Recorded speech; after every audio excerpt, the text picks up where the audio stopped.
This video will teach you how to solve multi-step equations when the history of x trick that we've learned before will not work. Now we've already learned several what we'll call basic moves that we use to solve equations. One of them is to multiply both sides of the equation by an equal amount. And we see that in an equation like this, where when we multiply each side by 6, as we see here, we can cancel the fraction and turn this into 3 times x plus 5 minus 9, and that equals 36. Another thing we can do is to add equal amounts to both sides. So between here and here, we added 9 to each side of the equation.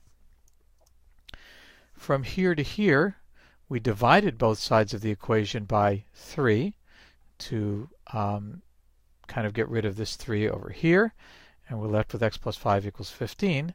And then we can subtract 5 from both sides of the equation and get x over here and 10 over here.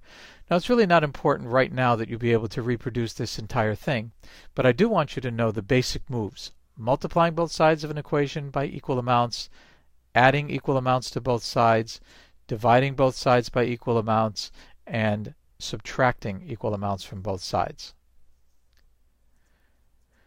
Now, I told you that we're going to look at problems where the history of x won't work.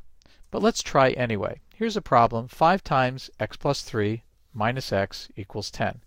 And let's try to write a history of x. So we'll start with this x over here, and we'll say that we add 3, then multiply by 5, and then subtract x. So the inverse and reverse is to add x to each side, divide by 5, and then subtract 3. So let's see what happens. So if we add x to each side, this term will disappear, and we'll get 5x plus 3 on this side, and 10 plus x over to the right. Now, on the next step, we're going to divide each side by 5. So we're going to divide by 5, divide by 5, and then we'll get x plus 3 on the left, and 10 plus x over 5 on the right. That looks like it's getting a little more complicated. And then if we take our last step, subtracting 3 from both sides, we get this mess on the right, and that's equal to x. But since we've got an unknown on both sides, we really can't come up with an easy solution. So this method will not work. And it will not work precisely because we have an x, one variable, in 2 places in the equation.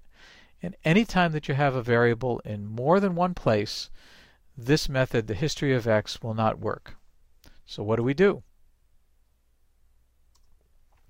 We introduce 2 more basic moves.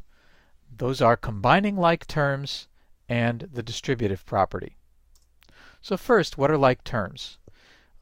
Two terms are like terms if they have the same variables and the variables have the same exponents.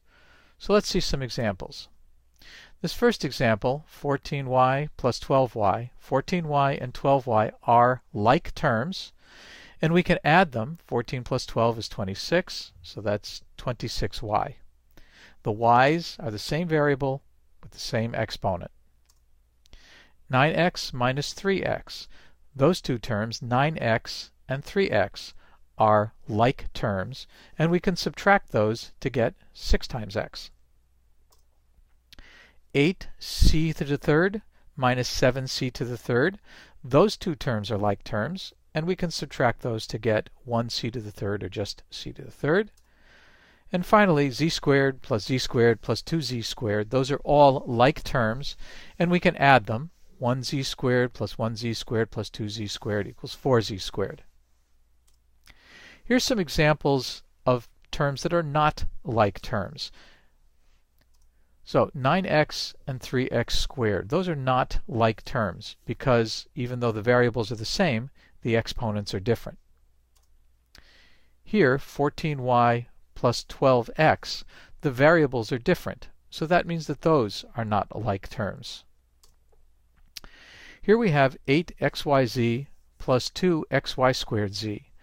And again, we see all of the same variables, but the exponents are not the same. The exponent on y is 1 on the left and 2 on the right. So those are not like terms. And finally, 4z plus 4z squared plus 4z cubed. Again, even though the variables are the same, the exponents on the variables are different, so they are not like terms. Now let's take a look at an example. We're going to combine like terms on this one. 5x plus 3 minus 10x equals negative 12. Now we know that we can't use the history of x because the variable x appears in two places in this equation, here and here. So we need to do something else, and in this case we're going to combine like terms. So let's move that negative 10x to the left so that it's next to the 5x. So we have 5x minus 10x and then plus 3 equals negative 12. Next, we'll combine these like terms, 5x minus 10x, to get negative 5x, because 5 minus 10 is negative 5, plus 3 equals negative 12. And now we have an equation that we can solve using the history of x. So we'll just do that very quickly. Subtract 3 from each side to get negative 5x equals negative 15. Divide each side by negative 5, and we're left with x equals 3. And now just a quick check. We'll substitute 3 for x in the original equation. So this is 5 times 3 plus 3 minus 10 times 3 equals negative 12. And if we simplify, this is 15 plus 3 minus 30 equals negative 12. 18 minus 30 equals negative 12. Negative 12 doesn't equal negative 12, so this solution is correct. Let's look at one more. Let's look at these two examples. I'd like you to give these two a try. Stop the video, do all of the work in your journal, and start the video when you've completed doing these problems to see what the answers are.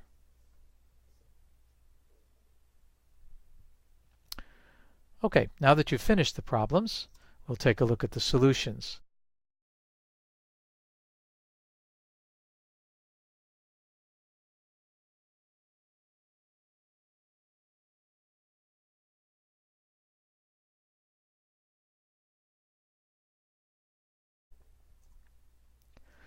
Now in this example, we're going to use the distributive property.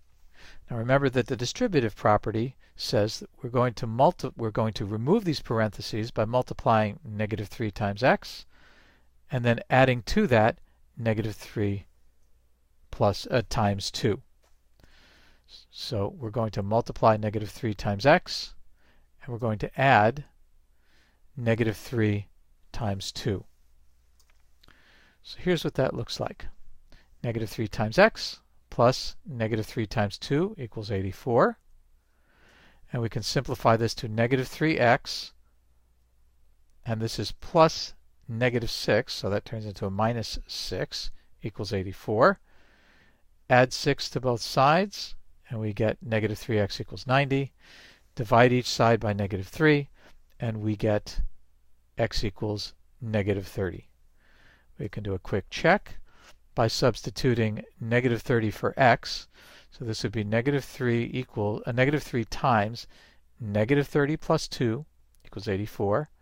This is negative 3 times negative 28, and that does equal 84.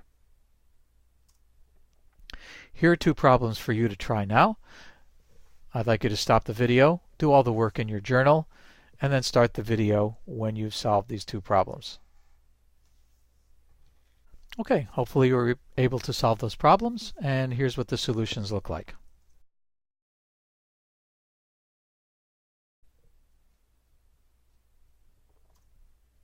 So now I'd like to summarize what the basic moves are. Two of the basic moves are to add and subtract equal amounts to both sides of an equation. And what that does is it moves terms from one side of the equation to the other, and it helps you collect like terms on one side of an equation. When we multiply both sides of an equation by equal amounts, we can first change an equation like the opposite of x equals 5 to x equals negative 5 by multiplying by negative 1. We can clear fractions, which we'll look at in another video. And we can remove a fraction coefficient. So if we have 1/2 x equals 5, we can multiply both sides by 2 to get x equals 10. We also know how to divide both sides of an equation by equal amounts. And when we do that, we can remove, so to speak, a coefficient. So if we have 4x equals 16, we can divide each side by 4 and simplify this to x equals 4. We can use the distributive property, as we've just seen, to remove parentheses. And we can combine like terms to collect, or kind of combine, number terms and variable terms on one side of an equation.